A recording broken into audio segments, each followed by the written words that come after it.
Hello and welcome to Do It Yourself channel. Today I will show you how to change a wallpaper on your POCO M3 phone.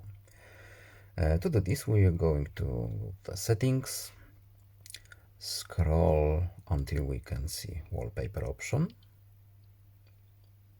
We can use pre-installed wallpapers or we can use our photo from a gallery.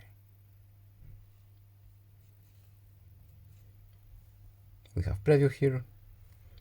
Just click apply. We can choose as a simple lock screen, home screen, or both.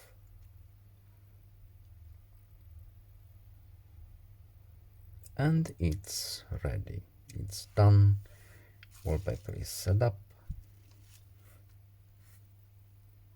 And the stand screen as well. That's it. I hope this video was helpful to you. Please leave a like and subscribe. Have a nice day and see you in the next video. Goodbye.